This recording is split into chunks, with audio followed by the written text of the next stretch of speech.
Falo em nome do Sindicato Nacional dos Peritos Criminais Federais. A pertinência temática de nossa intervenção vem da Resolução 23.550, editada pelo TSE, que indica quais são as instituições competentes a participar do processo antecipado de fiscalização e auditoria dos programas de computador que compõem a urna. Dentre essas instituições está o Supremo Tribunal Federal e também está o Departamento de Polícia Federal, dentro do qual os peritos criminais federais com especialização em informática são aqueles que têm habilidade para interferir. E o fizeram. Participaram do teste público de segurança do sistema eletrônico de votação. Teste esse que foi composto, talvez, pelos maiores nomes da computação no Brasil. E o resultado foi que esses profissionais conseguiram, sim, encontrar diversos vícios, diversas falhas no sistema eletrônico de votação. A título de exemplo, conseguiram esses profissionais fazerem ataques ao sistema de inicialização da urna, conseguiram gerar um boletim de urna falso, conseguiram também obter a chave criptográfica da urna, conseguiram ainda, e o que é mais grave, recuperar a ordem do RDV, que é o Registro Digital do Voto, e é o que garante o sigilo do voto, e, portanto, conseguiram identificar qual era o primeiro, o segundo, o terceiro voto de cada um dos eleitores. Senhor presidente, só me permite.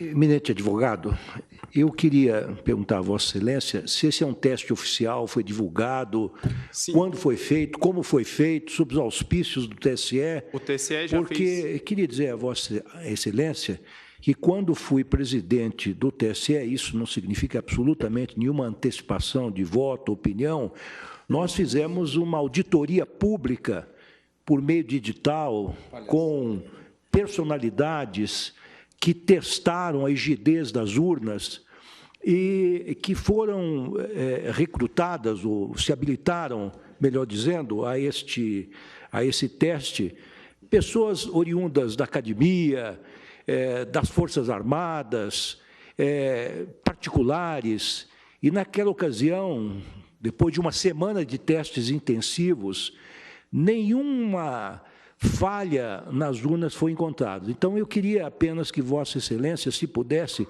esclarecesse que tipo de teste é esse que foi feito e quando foi feito, sob os auspícios de quem, a pedido de quem e como é que isto foi divulgado.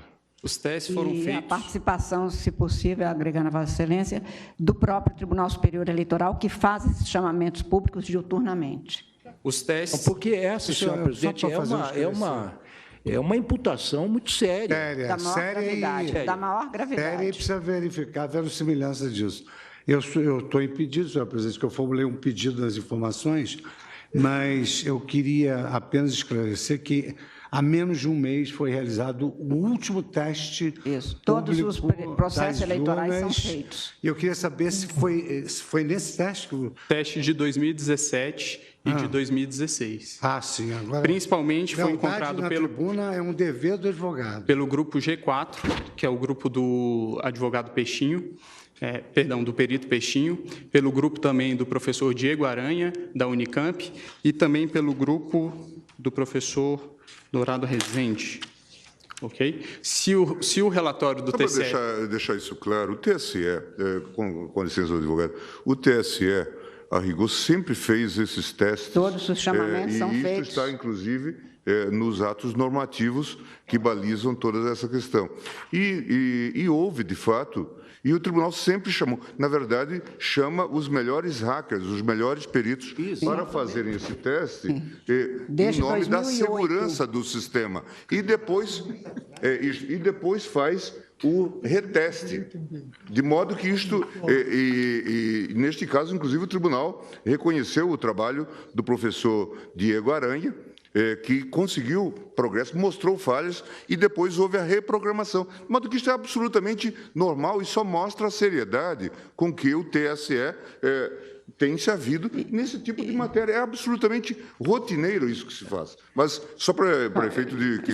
Eu essa é uma afirmação que está sendo feita da tribuna é muito séria. O questionamento realmente. Do ministro Lewandowski, exatamente porque talvez as pessoas não saibam que estes testes são feitos a cada período, publicamente, com chamamento público e dado a público, inclusive, todas as informações relativas, mas Vossa Excelência continue e eu darei o interregno do questionamento. Obrigado, e apenas em resposta ao questionamento, o relatório a que me refiro é o relatório mencionado pelo ministro Gilmar Mendes e que está disponível no site do TSE.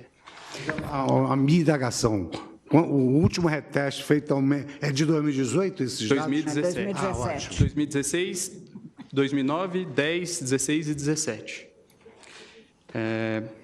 Mas, a despeito de tudo isso, os peritos criminais não estão aqui para um retrocesso. Os peritos criminais reconhecem, com certeza, os grandes avanços que foram conquistados pela urna eletrônica. E é bom que fique bastante claro que a impressão do registro de voto não é um adeus ao voto eletrônico. O voto eletrônico permanece sendo um voto eletrônico, apenas com mais um mecanismo de auditoria. E aí é importante trazer quais são os 3 principais pontos que são indicados como as auditorias possíveis e viáveis em uma situação como essa. Indica os técnicos responsáveis pela elaboração do sistema, que o RDV seria o registro digital do voto, seria um mecanismo para se apurar, se embaralhar os votos e se apurar a quantidade de votos. É bem verdade, mas esse sistema, o RDV, apenas permite apurar se foi adicionado ou excluído algum voto, e não se o voto foi registrado devidamente como o eleitor confirmou no momento que apertou o botão. O boletim de urna, do mesmo modo, ele permite sim uma auditoria, mas ele permite a auditoria da conferência conquistada escrito no boletim de urna com os resultados que foram apresentados no site do Tribunal Superior Eleitoral. Mas ele não permite, novamente, se verificar se o voto foi registrado de maneira adequada. E, por fim, a votação paralela, que resolveria essa situação que apresento, que seria o ato de se pegar algumas urnas no dia da eleição e fazer a simulação de uma votação para se verificar se a urna registrou adequadamente os votos. Elas, segundo informações do professor Pedro Dourado Rezende, na audiência pública realizada no Congresso Nacional, não seriam suficientes para isso, porque qualquer programador com pouco tempo e poucas linhas no código-fonte, conseguiria programar o sistema para que ele identificasse que o registro biométrico está sendo dispensado com um percentual acima do normal e para que, portanto, os vícios não surgissem nesse teste. Então, professor, não vou ler por conta dos 8 minutos que me foram limitados, qual é o posicionamento do professor. E indica ainda o professor Diego Aranha, que existe ainda a possibilidade de fraude interna. Obviamente, os peritos criminais não estão aqui a dizer que existe algum tipo de fraudador dentro do TSE, nunca diremos isso e acreditamos que todos que estão lá são corretos. Mas o que está a se dizer aqui é que a democracia de um país não pode estar sujeita ao controle de alguns poucos técnicos que têm acesso ao código-fonte e também às chaves criptográficas. É necessário haver um controle do controlador. Garantir a auditoria ao próprio sistema eletrônico que se pretende ver se está sendo fraudado ou não, é garantir ao fraudador fraudar a própria auditoria. Então, a impressão do voto, ele permitirá que, em eventual situação de dúvida a respeito da rigidez do processo de escrutínio, possa haver efetivamente uma auditoria. E em relação a algumas das preocupações que foram trazidas pela Procuradora-Geral, várias delas já foram respondidas por uma resolução que veio a ser editada posteriormente pelo TSE, que é a Resolução 23.521, que dispõe, inclusive, como funcionaria no caso de a urna dar um problema, a impressora travar. Dispõe a resolução que existirá também uma impressora de contingência, haverá um lacramento sem contato humano para que essa impressora possa ser substituída. Também em relação ao argumento de que deficientes visuais não teriam como verificar o voto impresso, foi editado também em 2017 a Resolução 23.554 pelo TSE, que dispõe que o deficiente visual poderá ser acompanhado de uma pessoa de sua confiança. Sobre o risco também de que, durante uma pane da impressora, o fiscal de urna poderia chegar e ver qual é o voto daquela pessoa que está dentro da cabine, esse argumento também não me parece bastante plausível, tendo em vista que a urna eletrônica também pode travar com a sua tela congelada e também um fiscal de urna teria que entrar para trocar pela urna de contingência. O Brasil, excelentíssimos ministros, é o último país que ainda adota o sistema DRE sem o VIVPET. O VIVPET é exatamente isso que nós estamos falando, que é a impressão do registro. Países que em algum momento já adotaram o sistema que hoje adotamos, já o abandonaram. A título de exemplo, Alemanha, Bélgica, Holanda, Irlanda, Inglaterra, Rússia, Índia, Estados Unidos, Canadá e México. Por fim, excelências, utilizaria aqui mais uma vez a fala do professor Diego Aranha, que o ministro Gilmar mencionou, quando se trata dos argumentos de preço de viabilidade temporal.